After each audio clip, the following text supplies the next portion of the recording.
Le CIFOR a réalisé 5 barrages écrêteurs de crues. Ces ouvrages consistent à surstocker 173 mm3 d'eau dans le lit majeur du Foron. Ces volumes visent à diminuer le débit de pointe en cas de crue afin de protéger l'agglomération annemassienne et genevoise. Le CIFOR, c'est un syndicat qui comporte 7 communes et une communauté de communes, Bon-en-Chablais, Machilly, Saint-Cergue, Grande-Salle, Juvigny, Ville-Lagrand, Ambilly et Gaillard.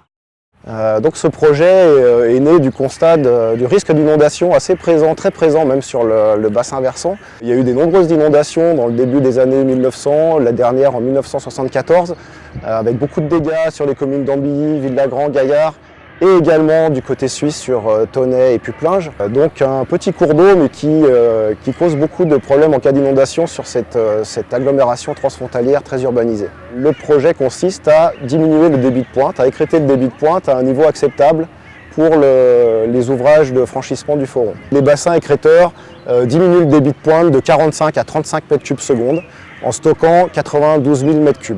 Et tous ces travaux que nous avons réalisés ont été faits en collaboration étroite avec le service des rivières et du lac du canton de Genève. L'État de Genève travaille avec le CIFOR depuis plus de 10 ans, c'est-à-dire qu'ils ont décidé de travailler ensemble sur l'ensemble du Foron, sur tout le bassin versant, pour financer conjointement des actions qui permettront d'une part de protéger les biens et les personnes contre les inondations du Foron, mais également de rendre un aspect beaucoup plus naturel, de permettre aux habitants franco-suisses de retrouver le Foron et de s'y balader dans un cadre agréable. Nous arrivons à terme, après 10 ans d'études et d'1 an de chantier, de la réalisation de nos bassins de rétention. L'objectif de ces bassins de rétention, c'est la protection des biens et des personnes sur la partie urbaine, à partir de Ville-Lagrand jusqu'à Gaillard.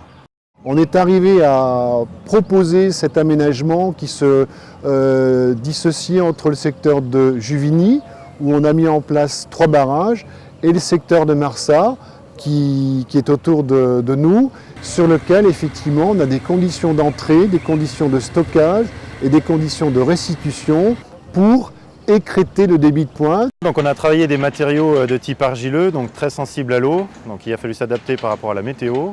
On a adapté aussi nos méthodes de compactage pour justement obtenir les qualités de compacité requises dans le cadre du projet.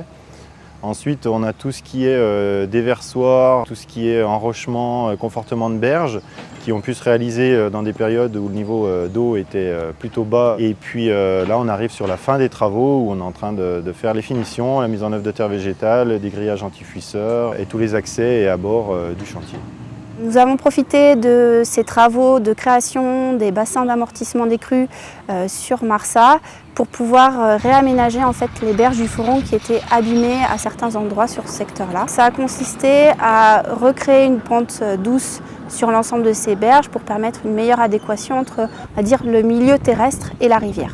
Ce qui a permis en fait d'apporter une petite touche de biodiversité supplémentaire sur cet espace. Et donc du coup la biodiversité, c'est l'ensemble de la faune et de la flore qui se situe au bord du Foron. C'est un chantier vraiment exemplaire et ce à plusieurs titres. D'abord par sa continuité au niveau politique. Quels que soient les élus, cette opération a toujours eu l'adhésion des politiques qui ont été en charge de ce projet.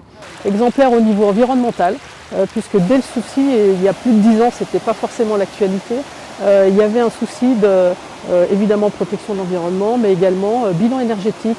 Comment faire pour ne pas trimballer des camions sur des kilomètres. Donc on a cherché des optimisations pour qu'il y ait le moins de pollution possible. Cette structure est quand même un modèle de fonctionnement puisque les 8 acteurs s'engagent totalement d'une façon désintéressée avec un seul objectif, la protection des biens et des personnes et en second plan que la population puisse se réapproprier la rivière.